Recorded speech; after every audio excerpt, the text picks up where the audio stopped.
Well, hello everyone, and thank you for joining me. I'm Jill Bloom, Group Publisher of Roofing Contractor, and welcome to our Best of Success podcast show. It's always an honor to be here in person with my good friend Steve Slepcevic, who is... It is. Actually, eyeballs to eyeballs, not right, to the screen, right? Exactly, but Yeah. the owner of SRP, Strategic Response Partners, and thanks for joining me. Well, thank you for having me. Thank you for conducting this interview. Absolutely. Well, Steve, there's a lot going on in the country right now. There's a lot happening with storms. There's a lot happening with, well, let's back up, because first we've talked a lot about how to prepare for a crisis. Yes. And it's always good to remind everybody how to do that. So whether it's a storm in Michigan, we just had that big ice storm in northern Michigan, which took 10 counties in the state of emergency. And whether it's fires, like what you dealt with in LA, or it's ice storms in northern Michigan where people don't have power and it's cold for multiple weeks. What do contractors need to do to prepare? What are like the top few things that everybody should think about? Well, the thing that I find interesting is people think geographically, right? Mm-hmm. If I'm on the hurricane coast, I'm preparing every year for hurricane season, right? Yeah. If I'm in the Midwest, I may be preparing for a deep freeze or the occasional tornado, maybe possible hail.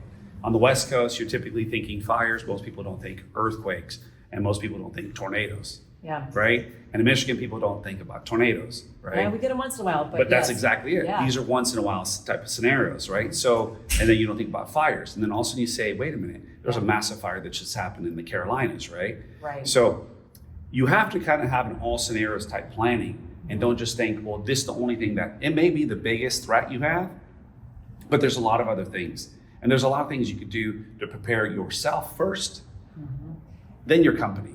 Right. That's where a lot of people miss it. They're like, well, we're creating a disaster plan. And I'm like, okay, so where's your plan?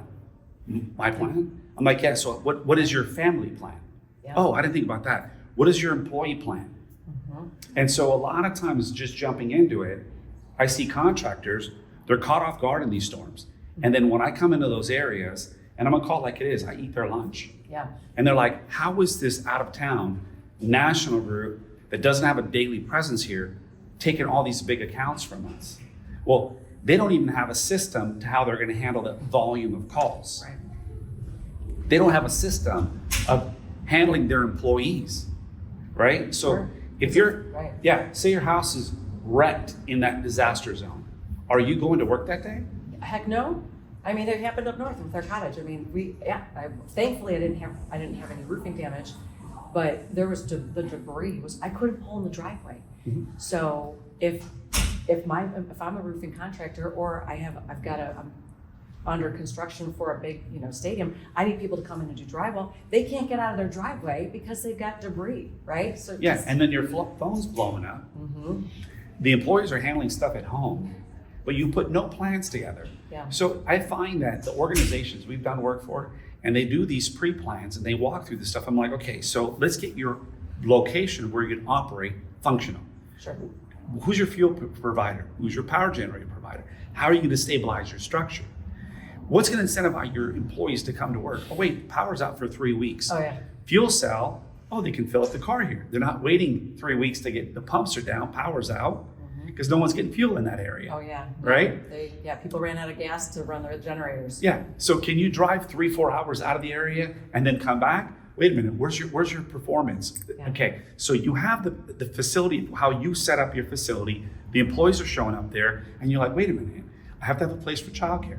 Yeah. I have a place for sanitation so they can use the restrooms, take a shower, do their laundry, and food service brought in, right? Now you're gonna have an effective team to handle the volumes of the calls coming in. Yeah, well, let's talk about food service for a minute. So if you lose power and you're in an area, how do you set up the food service to come in if they're from an hour or 2 hours away? I guess there's vendors that specialize in emergency response catering. Okay. So that's what their stuff is. They got the trailers, they got the equipment, and they're a standalone restaurant. They're like a food truck, but they're built to actually feed up to thousands of people. Wow.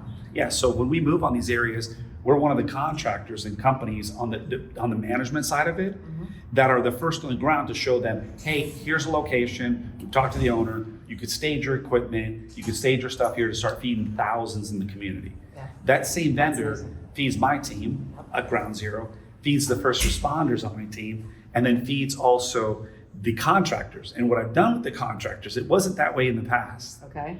But with the relationship, a lot of the contractors came to me and said, hey, we don't have a food thing. We didn't think about this. Yeah. And I'm like, okay. So I called them. I said, listen, just go donate. But call it in the day before, listen to me carefully, call your order in the day before, pick up your boxes at this time. So they're getting hot like pulled pork, they're getting their breakfast stuff. So Amazing. also they're able to feed, a 40-man crew. Right. Make the donations, pick it up, you Right. feed your crew. And it's in the disaster zone. Sure. You can't have guys going out, hours out, No. and then no fuel and coming back in. So everything is about speed to response. And when you talked earlier about contractors coming in Yep. and how do you partner with contractors? Yeah, let's talk about that because, but back to the food though. The linemen that were restoring all the power, those guys are being fed. Yeah. So, it's just that on a little bit smaller scale, but they still have to take care of their people, which is great. Yeah, and then they're bringing their material in, they're bringing their stuff, Yeah. and they don't bring in security. Oh gosh, right. And I'm like, wait, you brought your guys in, you brought trailers in for sleepers, right? Sure. You got your crew in there. Now someone's stealing material that you dropped on the property. Now you're having bad customer reviews, right? Right. You're already off, the wheels are coming off. And if you don't have a well-oiled machine of how to move, and I always move a small city into a city that got hammered, right? Yeah. So I'm bringing the resources like a platoon Yeah. in the military. You have to be self-sustaining to move in there, be effective. And it's interesting because my guys always say, we always eat so good on Storm. Oh, funny. You're like, Right? Thank you, Steve. And it's funny because a lot of the other vendors are like, what do you mean you eat good on Storm? Like we're eating bologna sandwiches, we're eating power bars, we're just drinking coffee yeah. cans. Like it's just whatever we can get our hands on. Sure. And I'm like, you're burning your guys out, Yeah. right? You're not giving the calories that they need. And then you have a useless force that then actually where accidents happen Sure. and injuries happen. And that's the whole dangerous part of the contracting world is you got to keep that machine extremely, and they're under a lot of stress. Their adrenals are under a lot of stress. There's a lot of lack of sleep. There's 7 days a week. And for me, I'm like, out the door, this is your food. Carry yourself, snack, whatever you have to do. At nighttime, we ground at this restaurant. Many times it's a couple hours out. Okay. And I don't care. They're sitting down for my team. They're sitting down having steak dinners. Yeah. They're getting their carbs, their potatoes, they're eating good. And on top of that, everybody orders dessert. Okay. Nice. Here's Okay. the All funny right. thing about it. We don't do that at home. I don't eat dessert. But you're loading up on carbs. You're going to burn through that all day long. And my wife goes, it's funny. You talk about eating good, but you come home losing 15, 20 pounds each time after a storm. Yeah. And I'm like, I pack it on, and then I know I'm going to burn it out for 3 months. It's like a bear going into Yeah. hibernation. Yeah, because during the times when we're not responding. But the health aspect of it is really huge. And the other part of it is cycles. Okay. Most contractors have a huge problem, and they don't pay attention to this. Okay. They burn their guys out. Yeah. They take them into a storm. They have all kinds of problems Yeah. because they're not allowing these guys to retool. My guys, mandatory. Very few will I pass the 2 week mark. Okay. In 2 weeks, they're packing their bags and they're going home, and they're off the X for a week Okay. before they can come back in. All right. They got And I to run them. recharge. Yes, I run them on shifts and rotation because many years ago, the wheels started to come off. Yeah. I dragged a little longer, and it never ended well. Yeah. Because your mind, you have to go home, kiss your wife, hug your kids, Sure. sleep at your bed. And I always tell them that's the time, go to the infrared bed, get a sauna treatment, get some IV infusion, right? For Right. immune boost. Get out there, get your feet in the sand, whatever it is, go to the gym, just homeostasis, right? Get the Right. body conditioned at its optimum health before you redeploy. Well, I want to talk about for security for a minute, because you just said, Yeah. until I got my brain racing. How do you set up your security? So if let's say you've got 20 jobs, all these job sites that need, right, emergency repairs, or there's something, how do you put somebody on site that sits there to watch the materials? How do you do that? Yeah. Okay. So, and this is how it started. Many years ago when I was running a contracting company, Yeah. I deployed a certain area and there's no law enforcement, right? They're Right. taxed. I'm in there 2-3 days earlier. We're setting fuel, staging power, putting everything in. Storm comes, we're riding out the hurricane, places tore up. Yeah.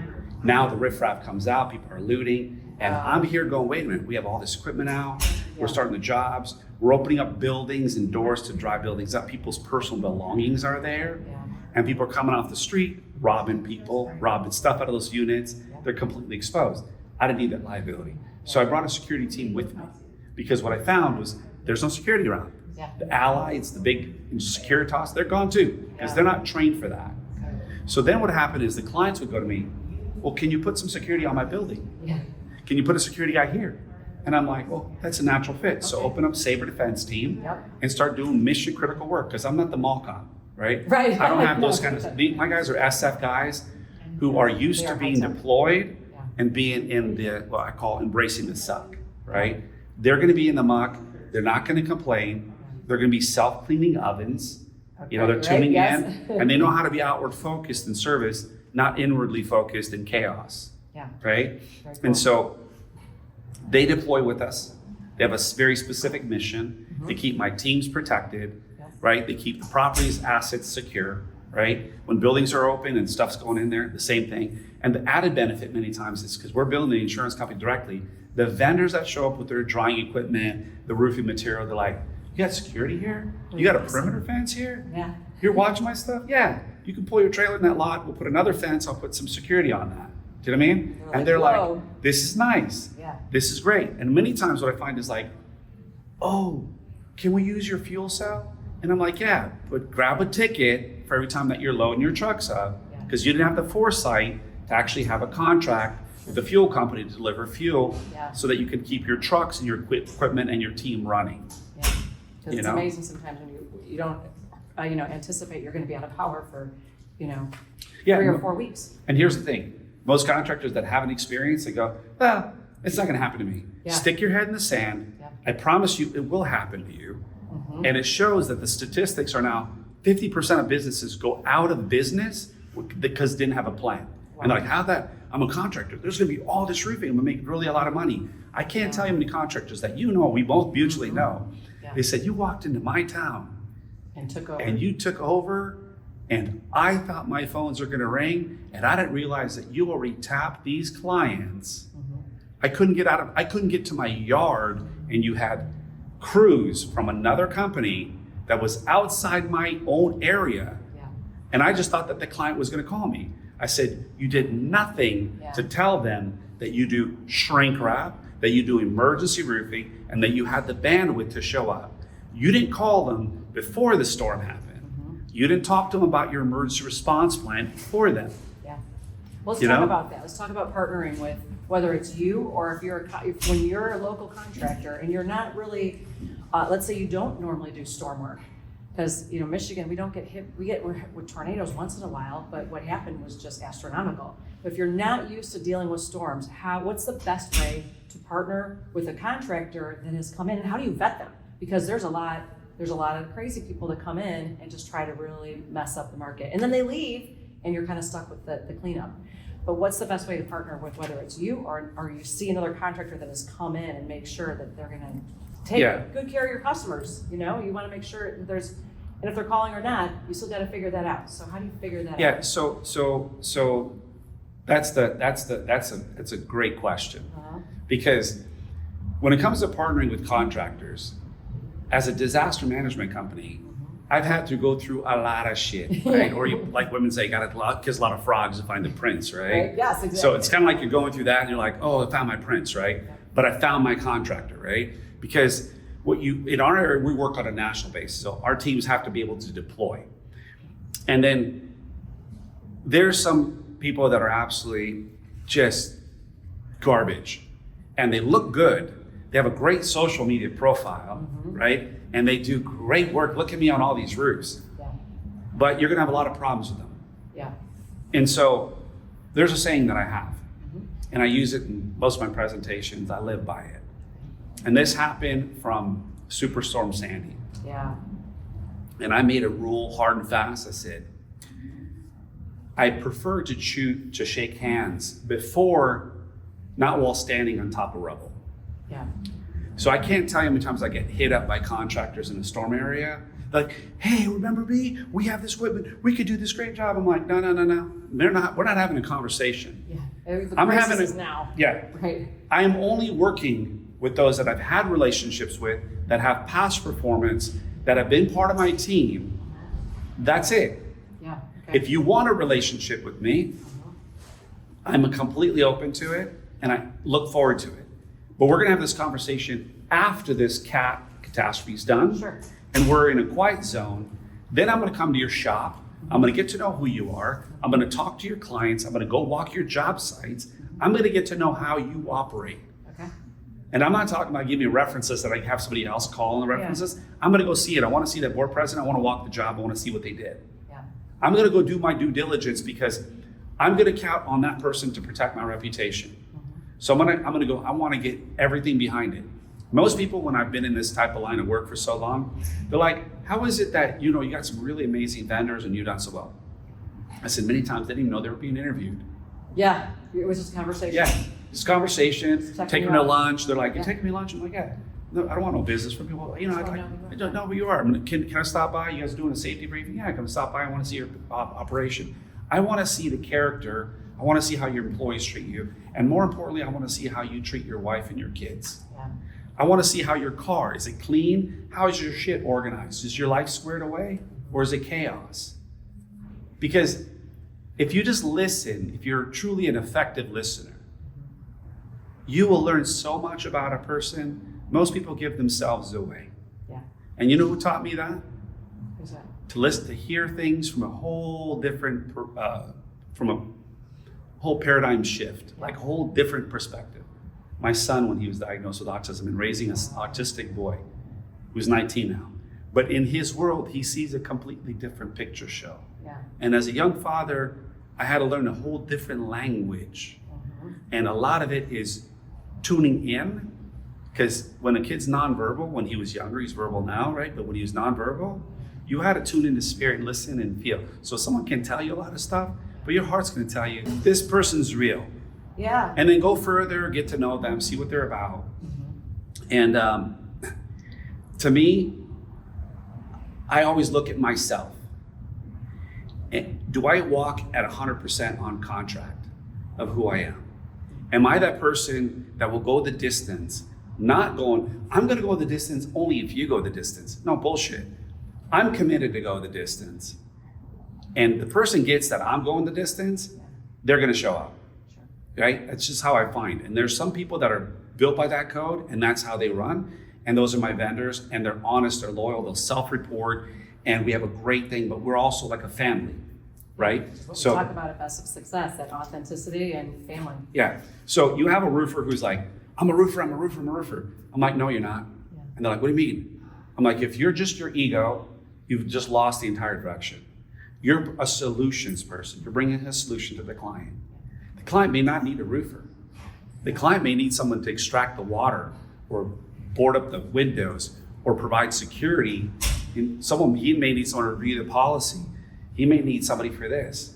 But that's where, because I was a contractor and I was a public adjuster and I'm a solutions guy, I'm like, okay, well, I'm good at all these things, but I'm not great at all of them. So how about if I just be really great at being the manager and have the great roofer, drywaller, fuel guy, security guy, and the best of the best and bring them together to service that client. Yeah. And so the roofer can come to us and say, hey, I'm looking for someone in my area to partner with. I'll tell them, you don't owe me nothing. I'll tell them, just, hey, I'm an open book. Come, here's the guys I found a good experience with them. Go meet them, go spend time with them. You may never need them. You may never call on them, but if that time happens and it starts to rain and you're the one who built the ark, right? You're like, okay, this is a good day because I actually planned, because I knew that it might happen. And if it doesn't happen, that's okay too. But you have those relationships that will roll in, you'll service your clients.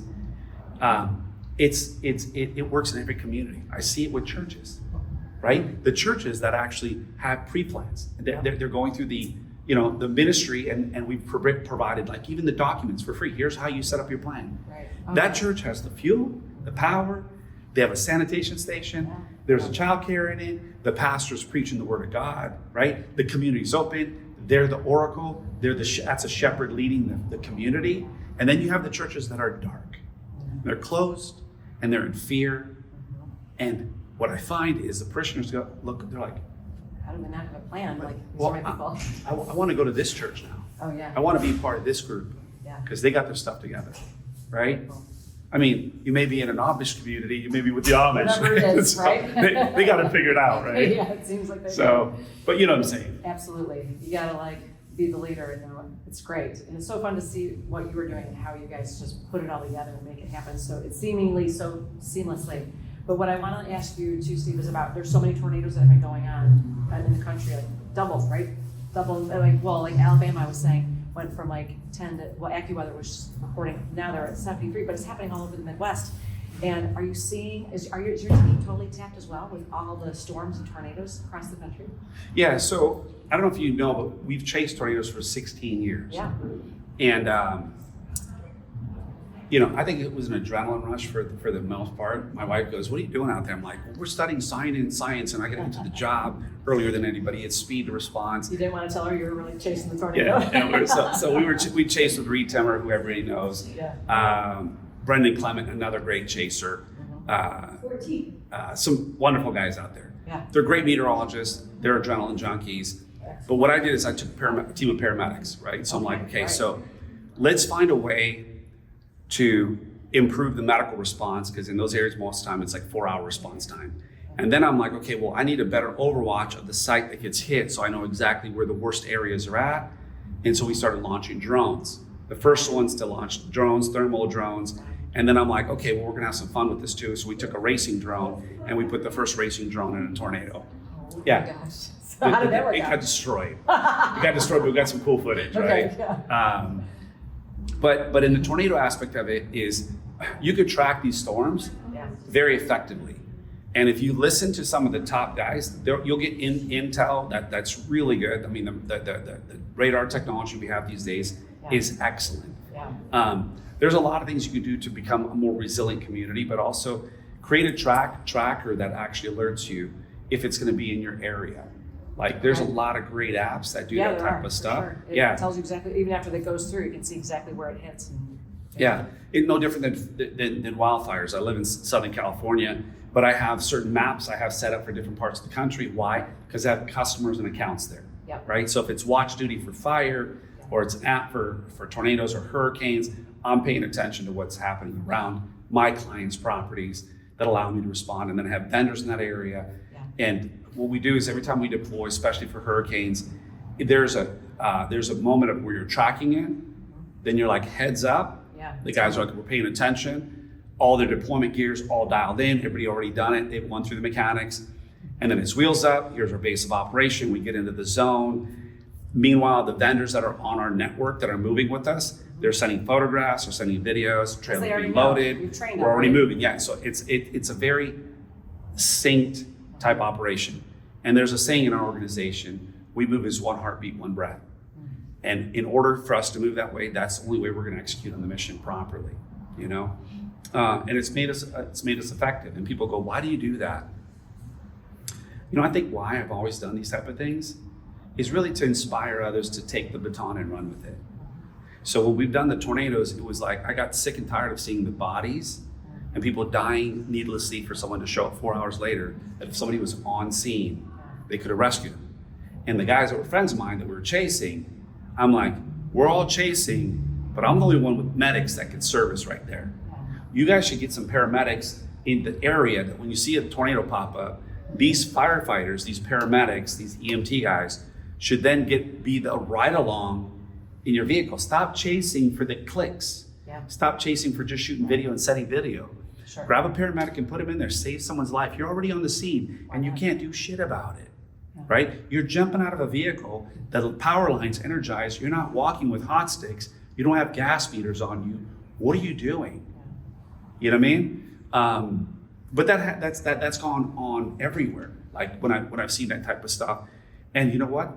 Now more and more, I see paramedics jumping in storm chaser vehicles, and I'm like, You're like, oh, I help that. I do yeah. that. Just I think I do to me, that. it brings me joy because it's not about me. It's about others doing it. And you're doing the same thing, because what you're doing is you're coming to the roofing community, you're coming to the walls and ceilings, or the roofing contractors, and you're bringing them solutions that they're not typically thinking about, right?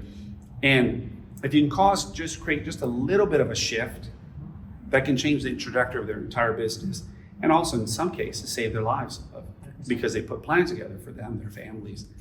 And one last thing I want to touch upon, I don't mean to be running on with it, is one of the biggest things that is communication. We talked about it before.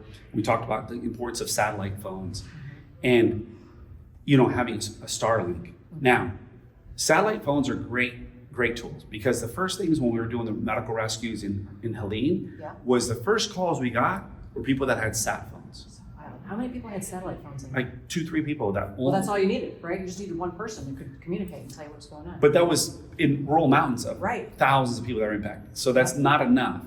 No, but it was a start. It was a start. It was like, oh, we have a mission, we have a place to go. Sure. And that started the thing of get this to this location at an LZ, at a rural fire department. Then once you get there, get the medicine, get the stuff that they need. And it was under a medical director who's like, I need your credentials. All paramedics dropped their credentials. Yes. And it was like, here's oxygen, here's insulin, here's IVs for this, here's this for that, because we're getting assignments that they were coming in.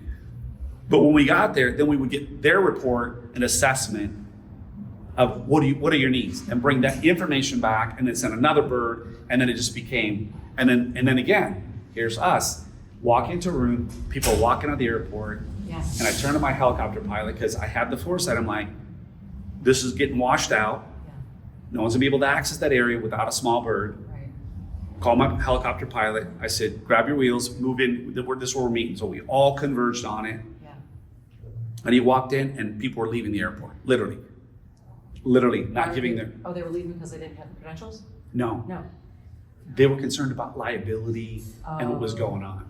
And they're like, I didn't sign up for this, so I'm out of here. Yeah. I'm like, I need your number. No. I'm like, they were bailing. It was so weird. Yeah. I'm like, what? There's two kinds of people I find in life. Those that show up, they're stepping in, and those that run or pull their camera out. Okay. And I'm three people. The camera guy. For you. Yeah, right, yeah. This is They just want the shit. picture and stuff, right? Just post it. Yeah. But what I found interesting was that we're standing there. My incident commander, battalion chief, 30-something years, he goes, yeah, we got this. I'm gonna go into a room, we're gonna create an org chart, right? Yeah. I put another one of my fire captains in there who was at ground zero in 9/11, Oh, wow. right? So Yeah. he was incident command, so he's like, okay, we got this, we're gonna take this off on. Turn on my pilot, he's like, we're gonna need a lot more birds. I said, we'll put the call out. Okay. He goes, how are we gonna pay for it? I said, I have no I idea. have no idea. I said, but just put it out. Yeah. I said, because there's a human, I believe in humanity, right? There's a Yeah. kindness of people that want to do good.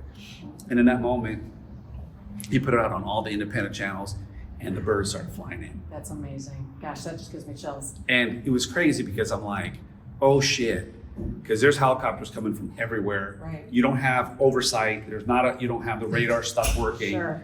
I'm like, get somebody out on the tarmac to marshal these guys in. Yeah. Because some guys are flying in, they're like the line cutters, like the tree line cutters. Right, like, yeah. But they're like, I got a helicopter. They said I anybody. got a helicopter and a chainsaw. And these guys, Right. some of them were like cowboys, like, whang. I'm like, whoa. And the guy that can't fly, he's like, oh shit. So it was like, it looked like a circus, right? Oh my gosh. And I'm like, guys, you're leaving the airport in that direction. You're parking on this side. You're leaving the airport on that direction. You're parking on that side. Nobody crosses the runway. Don't go over the tower. Yeah. Like, we just cleared everything, organized the entire thing. You became air traffic control. Yeah, and it was all my pilot, like, because that Okay. was that he's an instructor, right? Okay.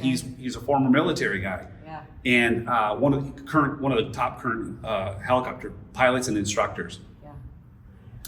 And we ran ops like crazy, and it was beautiful. In some areas, it's North Carolina. You'd pull in there, they're all in this like tin building, and we're like, medical guys walk in, we're dropping off the gear that we need for the calls we got, and they're like, we're asking the town, hey, is there anything you guys need? Can we get you some stuff?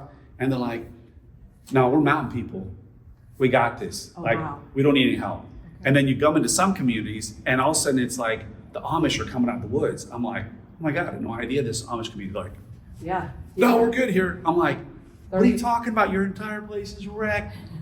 They're like, no, we're good here. We're good here. You can go ahead and take it over to the other town. And I'm thinking to myself, Oh my gosh. and I turn to one of my guys. He's like, Steve, They're good. Look around. Yeah, they're used to this. It's Christmas for them. Yeah. I'm like, what's wrong with you? He goes, oh, the tree's down. They're going to whittle all kinds of furniture out of it. Not worry about forestation. So Right. you don't see it, but they see the blessings in it, right? Yeah. So it's kind of funny. Yeah. And then we stood up Foothill Airport because they didn't have any ops going on. Okay. And then Samaritan's Purse calls us up, and they're like, hey, Yeah, that's awesome. Steve, Great charity. we do a lot of great stuff, but we don't have small birds. We have one corporate jet, a helicopter that, and we can get big Chinooks in here, but we don't have the small birds to get them into all these areas. What can you get? So I talked to my pilots. I picked 7 of our best. Yep. I said, meet me at Boone, North Carolina. Vetch, he's a 3-star general, incredible brother in faith, Christian man. And we landed, drove in there, set up the whole thing. The birds all landed, lined them up on the airport, on their runway, set up their org chart.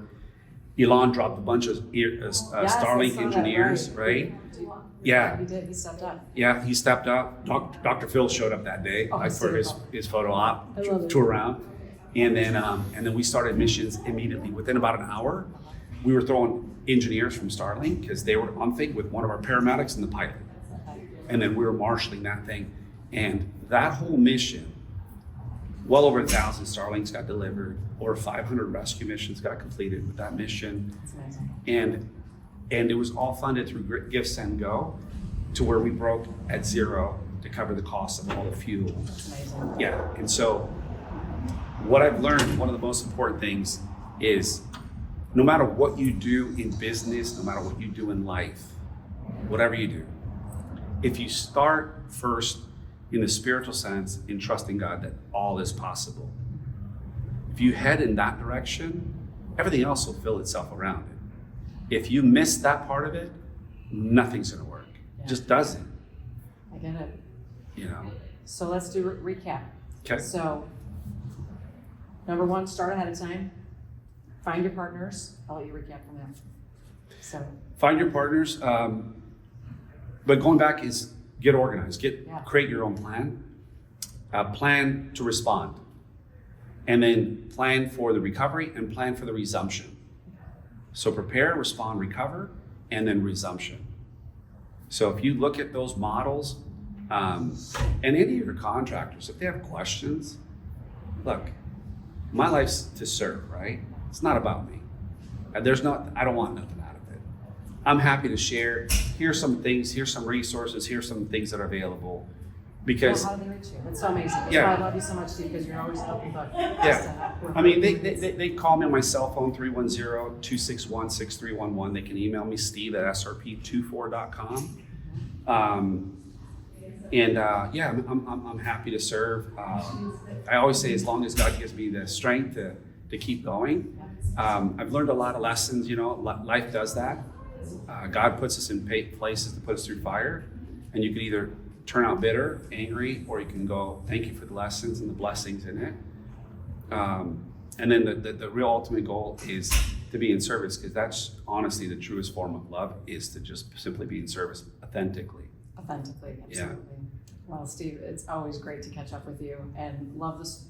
I appreciate, I'm so honored to have you share all your knowledge. I know it's so helpful for all the contractors out there.